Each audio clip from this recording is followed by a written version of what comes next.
Hello guys, so this is again Feby. So it's another chika time for us. Today I'm gonna share to you the 6 fun facts about twin pregnancies. I haven't really have much knowledge about twins because I didn't expect to have one. So I did research about it, and so these are the 6 fun facts that I did research. I just want to share them to you. First on the list, so there are 3 types of twinning. So first, we have the di-di twin pregnancies. Second is the mono-di twin pregnancies. And the third type of twinning is the mono-mono type of twin pregnancy. So what is a di-di? So kanang di-di twin pregnancies, the 2 babies has separate sacs, duha ka sacs. And then they have also two separate placentas. So monas sila ang mga less na risky nga type of twinning. And then the second one, the monodi type of twinning is isa ra ka placenta and then duha ka sacs. Okay, so that is the type of twinning I have. So my twins shared one common placenta, and then naa sila duha ka sacs, separate sila og sacs.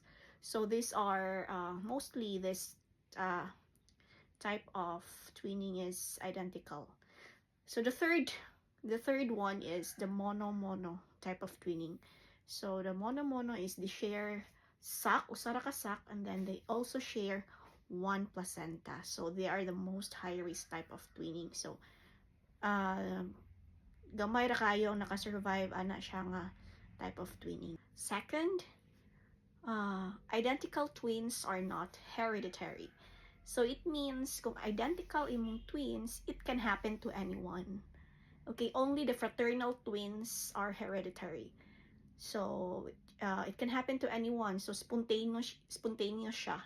So it just happened na kanang identical twins, it has the mother released one egg and then the father one sperm, and then they meet, and then fourth or at a certain day divide siya. So that's why identical siya. So it's a miracle, spontaneous. So anyone can have an identical twins. Okay, so whereas kung fraternal twins, those are the twinning types of twinning na hereditary siya. So in the fraternal twins, it's the mother side na ning hyper-ovulate. So ning release siya og dili lang usa ka egg, duha ka egg, and then separate ilahang pag fertilize. So that's why kaingon gyud ta nga ang fraternal twins mao na siya hyper-ovulation side sa mother, that is the hereditary na type of twins.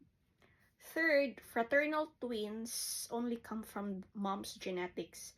So walay labot ang papa ana. So nag-hyper-ovulate ang mom, and then siya ang naay side sa mom nga naay fraternal twins. So it's carry on hereditary. So possible na musunod ka kung naay fraternal twins ang side sa mom nimo. Identical twins, it can happen. Gamay ra kayo ang chance is 0.03%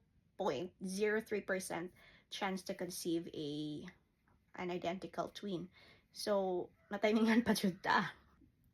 Then if you have fraternal twins, so there is gonna be a higher ratio that you can also conceive another fraternal twins in the future. So the ratio is 1:12. 1:12, which is higher chance nga pwede pa ka magka-fraternal twins.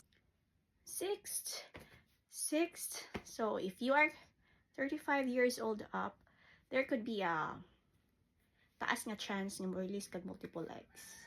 So possible nga ikaw na pod ang musunod nga mag-conceive of twins. So that would be all, and thank you so much for watching. Bye!